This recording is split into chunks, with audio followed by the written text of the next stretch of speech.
ಉದ್ಯೋಗ ಕೊಡಿಸ್ತಾರೆ, ಮನೆ ಕಟ್ಟಿಸ್ತಾರೆ. ಎಲ್ಲದಕ್ಕೂ ಕೂಡ ಸಾಮಾನ್ಯ ವ್ಯಕ್ತಿಗೆ ನಾನು ಅಭಿವೃದ್ಧಿ ಆಗಬೇಕಾದ್ರೆ ಬ್ಯಾಂಕ್ಗಳಲ್ಲಿ ಹೋಗಿ ಅದಕ್ಕೆ ಬೇಕಾದಂಥ ದಾಖಲೆಗಳನ್ನ ಕೊಟ್ಟು ಮಾಡಿ ಬಹಳ ಕಷ್ಟ ಆಗುತ್ತೆ.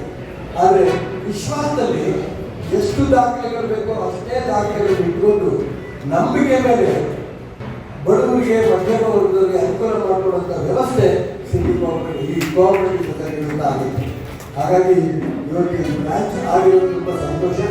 ಇದೇ ರೀತಿ ರಂಗನಾಥ್ ಅವರು ಬಹಳ ಒಳ್ಳೆ ಮಾತುಗಳು. ಸಿಟಿ ಕೋಆಪರೇಟಿವ್ ಬ್ಯಾಂಕ್ ಇಲ್ಲಿ ಶಿವಮೊಗ್ಗ ನಗರದ ಹೃದಯ ಭಾಗದಲ್ಲಿ ಒಂದು ಬ್ರಾಂಚ್ ಓಪನ್ ಮಾಡಿದ್ದಾರೆ.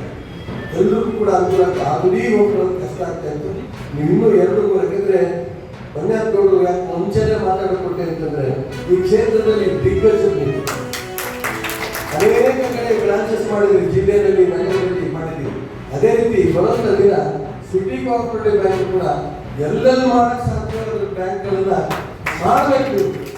ಅದರಿಂದ ಏನಾಗುತ್ತೆ, ನಿಮ್ಮ ಎಲ್ಲ ಸದಸ್ಯರಿಗೂ ಕೂಡ ಅನುಕೂಲ ಆಗುತ್ತೆ. ಸಹಕಾರಿ ಕ್ಷೇತ್ರದ ಒಂದು ಕರೆಯಲ್ಪಡುವ ಪತ್ರಿಕಾ ಮಾಧ್ಯಮದ ಮೇಲೆ ನಿರಂತರ ದಾಳಿ, ದೌರ್ಜನ್ಯ, ಅವಮಾನಗಳು ನಡೆಯುತ್ತವೆ.